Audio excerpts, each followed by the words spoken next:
ایک بات میں یہاں پہ کہنا چاہتا ہوں، ہم الحمدللہ اہل حق سے تعلق رکھتے ہیں تو دین کے معاملے میں ہم اسی کو اپنا بڑا مانتے ہیں جو دین جانتا بھی ہو، قرآن بھی جانتا ہو، رسول اللہ کا فرمان بھی جانتا ہو۔ ہم نے سارے اماموں کو دیکھا، سب اعلیٰ تھے، سب عرفہ تھے، لیکن اللہ نے جو علم قرآن اور حدیث کا حضرت امام اعظم ابو حنیفہ کو عطا کیا ہے وہ کسی اور کو عطا ہی نہیں کیا۔ صحابہ کے بعد تابعین میں سے سب سے زیادہ حضرت امام اعظم ابو حنیفہ رحمۃ اللہ علیہ نے جو دین کا کام کیا ہے، قرآن اور حدیث کو سمجھا ہے، ویسے کسی نے سمجھا نہیں ہے۔ اور یہ بات یاد رکھیے، حضرت امام صاحب رحمۃ اللہ علیہ ذہانت کے اندر بے مثال تھے، لوگ اشش کر اٹھتے تھے جب امام صاحب رحمۃ اللہ علیہ کی ذہانت کو دیکھتے تھے۔ مثال کے طور پر ایک واقعہ پیش کرتا ہوں۔ کوفہ میں رہتے تھے حضرت امام صاحب، واقعہ پیش آ گیا کیا کہ میاں بیوی آپس میں رات کو لڑے ہیں۔ اب عورت بات نہیں کر رہی میاں سے، میاں نے غصے میں آ کے کہہ دیا کہ اگر تم مجھ سے صبح تک نہیں بولی تجھے 3 طلاقیں ہیں۔ اب عورت بیچاری بھی جو ہے وہ تھکی ہاری ہوئی تھی، اس سے تنگ تھی، اس نے بھی فوراً قسم اٹھا لی، خدا کی قسم میں تجھ سے نہیں بولوں گی، اگر بول گئی تو میں بھی اپنے باپ کی نہیں۔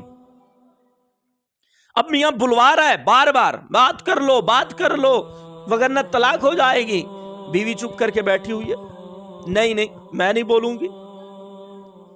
تو آخر نیند آ گئی دونوں کو۔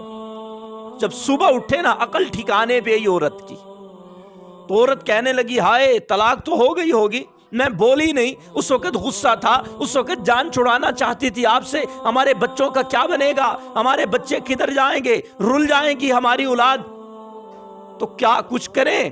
دونوں جاتے ہیں علماء کے پاس، ایک عالم کے پاس جاتے ہیں، وہ سنتا ہے، کہتا ہے طلاق ہو گئی، صبح تک تو بولی تو نہیں ہے لہذا طلاق ہو گئی۔ دوسرے کے پاس جاتے ہیں، وہ بھی طلاق، سارے طلاق کا کہہ دیتے ہیں۔ آخر یہ دونوں مل کے امام اعظم ابو حنیفہ نعمان بن ثابت رحمۃ اللہ علیہ کے پاس جاتے ہیں۔ حضرت نے ان کی بات سنی، بات سننے کے بعد فرمایا جاؤ خوش ہو جاؤ، تم میاں بیوی ہو، نئی طلاق ہوئی تمہارے درمیان، یہ خوشی کے مارے آ رہے ہیں۔ جس کا بھی راستے میں جس مولوی کا بھی گھر آتا ہے جس نے ان کو طلاق کا فتویٰ دیا تھا، اس کا کنڈا کھڑکا کے کہتے ہیں ارے میاں کیسے عالم ہو، تم نے طلاق کا فتویٰ دے دیا، امام صاحب نے ہمیں کہہ دیا ہے تمہارے درمیان طلاق نہیں ہوئی ہے، جاؤ خوش رہو اپنی زندگی میں۔